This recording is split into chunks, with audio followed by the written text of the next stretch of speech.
All right, so ladies and gentlemen, welcome. Miss Petagaye Ferguson. I don't know if she married it. She's super young, so I don't think she married it. So I'm gonna go with Miss Petagaye Ferguson. What's up, Mickey? So Miss Petagaye Ferguson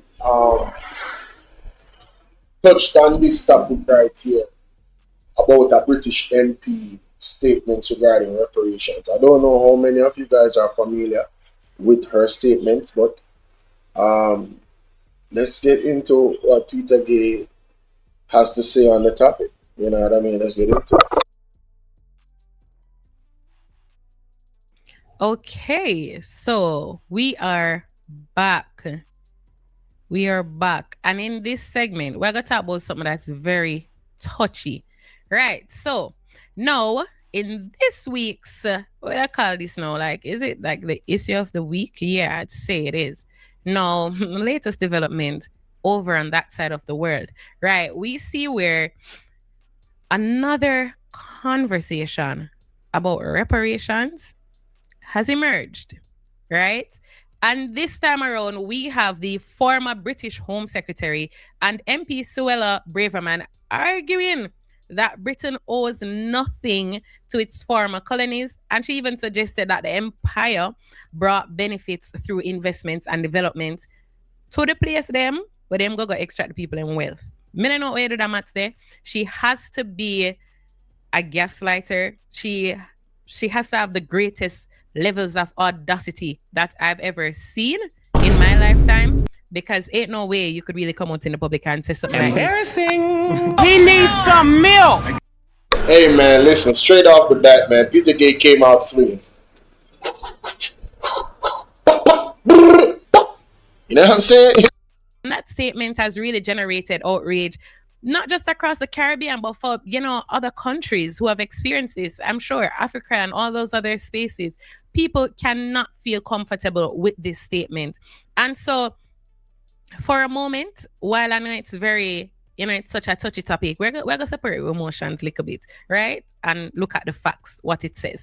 Now, we know that no serious reparations movement argues that nothing was built during colonialism. Nobody's debating what was built and what wasn't built. What right? What we're simply asking, the question being asked now is very different. We're talking about who paid for it. And what we know is that much of Britain's wealth during the colonial era was built through enslaved labor, extraction of resources, and the systems that denied millions of people their freedom and humanity. And so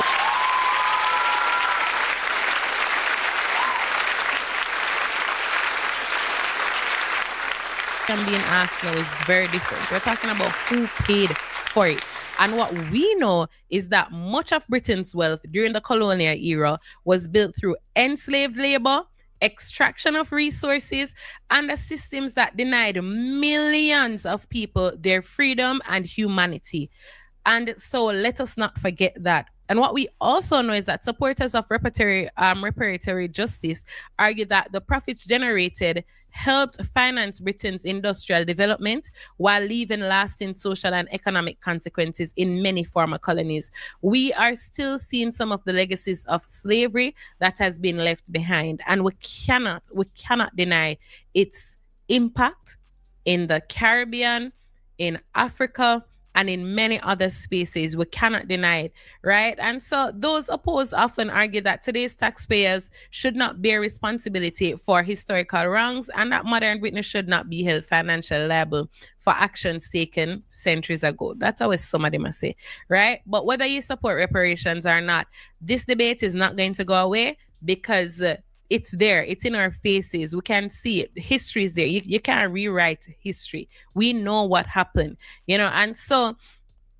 Jamaica is one of the countries, where we continue to pursue reparatory justice through CARICOM. And it also raises important questions about history, responsibility, and what justice looks like today, right? So we're asking, I don't even, an apology is really not it.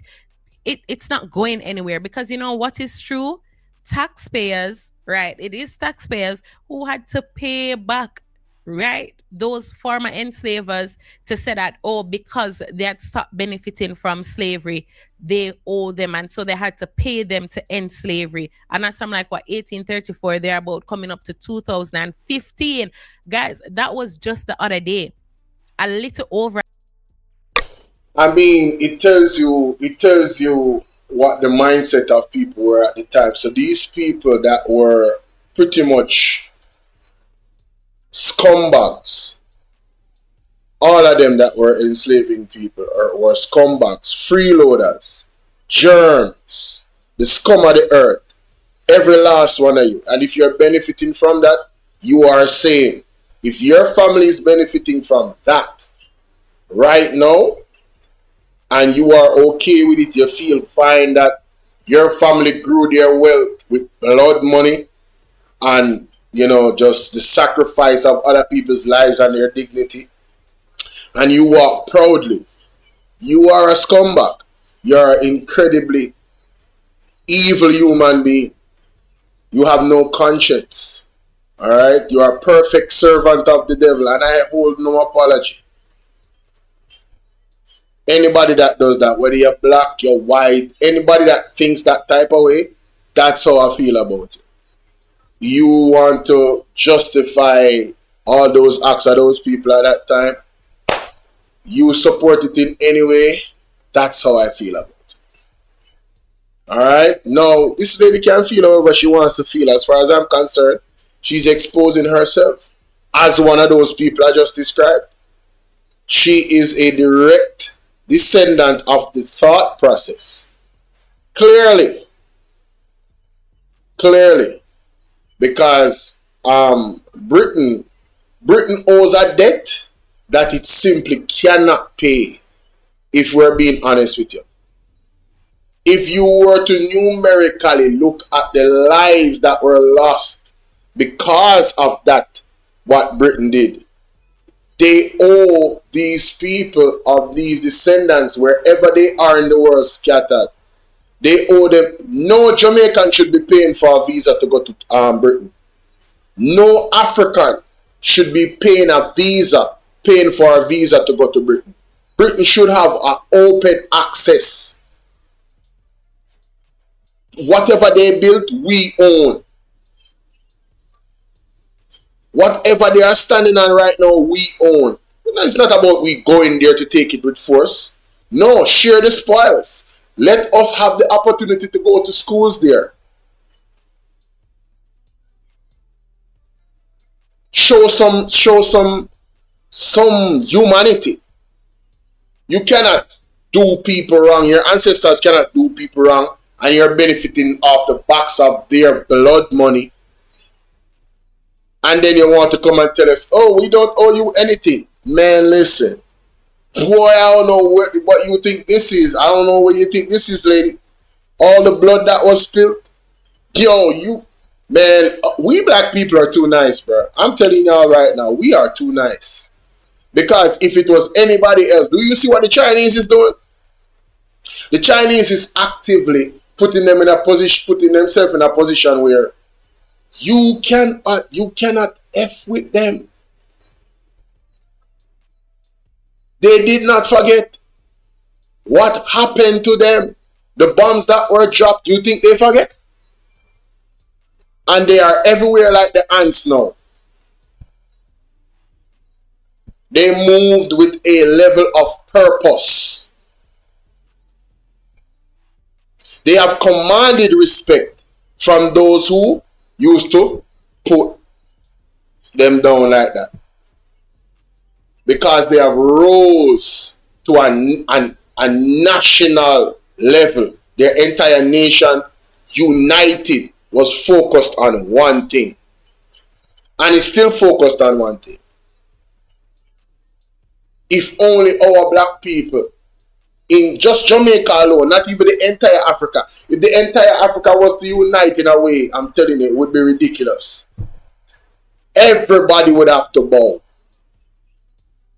and respect that entire nation. Do you know how much nations feed off of Africa? If Africa was to unite and say we're locking off the resources and keeping them within like Wakanda forever, Everybody goes cook.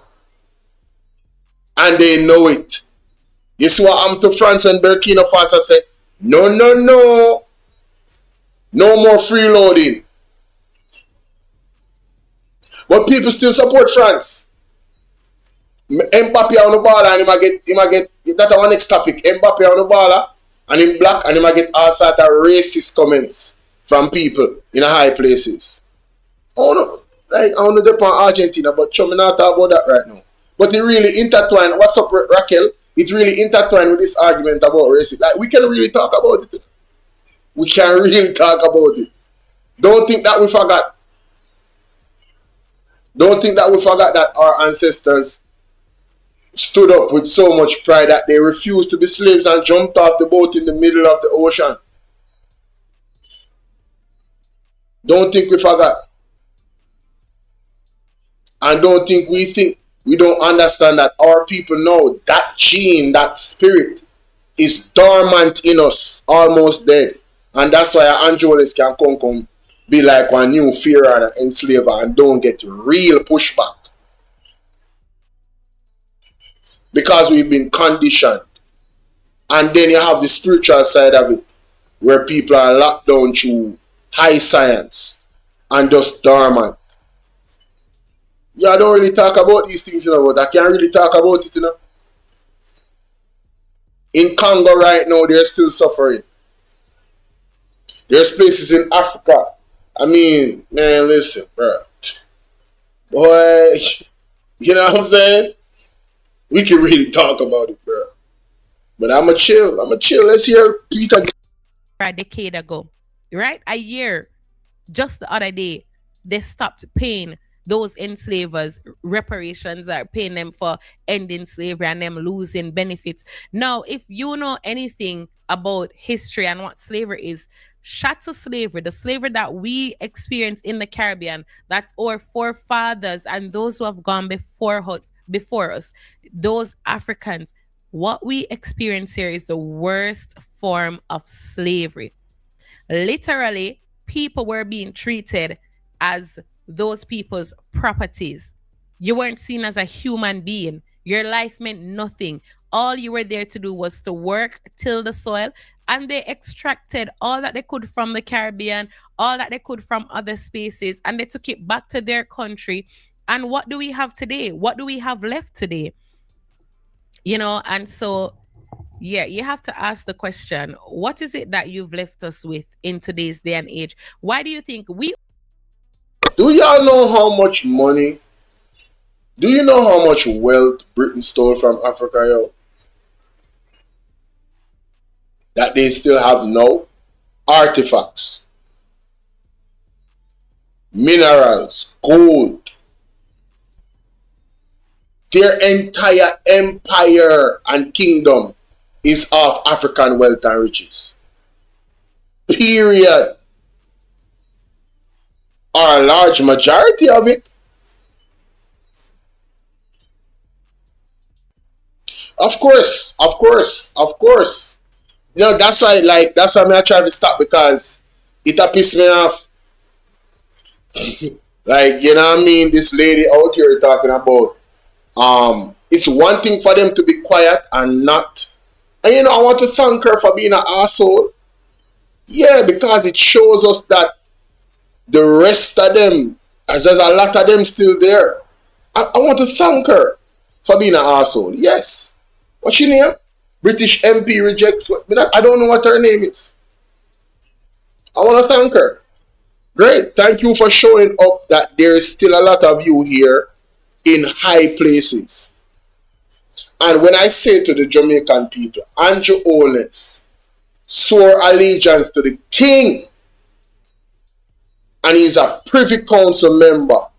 You guys think that he is not serving their interests as a prime minister here in Jamaica? If the MP over there can think like this, what do you think the hierarchy is thinking? They don't want to let go of Jamaica. That is why the constitutional reform, they don't want to let go of the Privy Council. They don't want to cut ties completely with the British monarch. I have been saying this since I came on YouTube, and I know a lot of you don't listen to these arguments that I make because I realize you don't comment about it in the comment section. Andrew Honest went, nobody never asked him to do it, him go swear allegiance to the king. If he got turned privy council member, ladies and gentlemen. Have you guys read the pledge? Andrew Honest can't hide nothing from the king, you know. Only need to go read the pledge. And then that's why it hurt me so much when people was talking about Mark Golding have 1 foot in and one foot out. Andrew Honest is the definition of having 1 foot in and 1 foot out. Andrew Honest is serving two masters that we know about. The king and Jamaica. Well, himself, because him not serve Jamaica. And then him in a bed with China. And him in a bed with the... Yo, man, listen. Y'all better wake up, man. Y'all better... Owe you nothing. And Prime Minister Mia Motley addressed it. And I love the way she said it. And we'll have a big up shout out to Prime Minister Mia Motley, the Prime Minister of Barbados. Right? And Barbados is one of those countries where coming out of slavery, they had a more structured approach because the planter class, those enslaved people, they actually stayed there and built structures, right? They stayed there. But in Jamaica, for Jamaica and Haiti, it's more of an extraction type of thing that happened. So they just came here, took what they could, and they built nothing meaningful, nothing that we could look at and say, okay, here's something that you can continue with. Also, when slavery was ending, Black people did not get anything. Slaves did not have anything. So when lands were given away, when people were benefiting, the former slave people had nothing to gain. So when you talk about being in the race of life and you look at it like a 100-meter race and you say, okay, we're starting here. Literally, the planter class, the people who came here from Britain and other spaces to extract our wealth and to use our people, right? They literally left with everything that they could get and left nothing here. Nothing. And you know, these are the same people that say, oh, as Black people, yeah, you know, if you complain and rage. And Andrew Honest have that same mentality because I listen to him, you know. You remember when Mark Golding was in the parliament talking about the fact that we do not contribute to this global warming thing. And the way how the deal is structured for us to get aid or money and then we have to pay back. And man, I said, bro, these basically what I understood from what Mark Golding is saying, these people should be paying us and them cause the earth to have this global warming effect and we are facing the brunt of it. So they owe us pretty much. And Andrew Honest's stance is like, you cannot challenge these people. Who do you think you are? We cannot do that. You guys remember when he said that in the parliament and was answering Mark Golding? I'm sorry, I can't find the clip right away to play it. But I remember that moment and I said, wow, look at the so-called white man, Mark Golding, defending this country against the monarch and all those other entities that contribute to global warming and saying if they are the ones that are the largest contributors, they are the ones that are supposed to pay when these monster storms come and damage other people's economy. And Andrew Honest defended those comebacks while Mark Golding was standing up for the people of Jamaica. That is the difference between the People's National Party and the Jamaica Labour Party. Sustainable, nothing stable. Black people had to start right at the starting line while others were benefiting. You have money, you have house, you have land, you have so many things, you have access to so many things. It was not like that for slave people. And that is a conversation as well that we might need to have for another time to discuss it at length because we're still seeing the remnants, right? And some of the effects, and we need to talk about how it affects us in different ways. But really, MP Braverman, I'm not sure what you were drinking on that day, which side of the bed you wake up on, why you thought that was something good enough to say. And I don't know your ethnic background, but one might have to ask, what's your ethnic background? Because maybe if you check your background, you would see that some of your people would have suffered from the hands of these people. And that might not be the best thing to say, you know? I see Maria said the planter class was known as. So I want to play the response from Mia Motley. I found it, ladies and gentlemen. Listen to this. Thank you very much for the question. I'm not sure that you want me to reply to things that really are asinine. And certainly the notion that we should pay the United Kingdom for oppressing us, for enslaving us, and for treating us as chattel.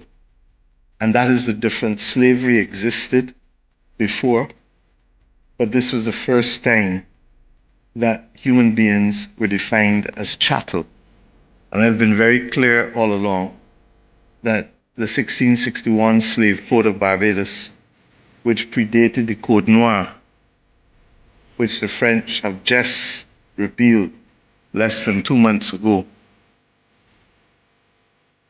all distinguished themselves, and all of the slave laws that followed the 1661 Slave Code of Barbados, by the treatment of human beings as chattel. We're not asking for charity. We're asking to be able to ensure that justice can be done. In 1834, the British Parliament did not need to be persuaded of that fact with respect to the loss of property because we were chattel and the compensation of the slave owners of £20 million. I would like to advise that those who have not yet read sufficient to understand the history do so before making comments that really do not reflect well on them.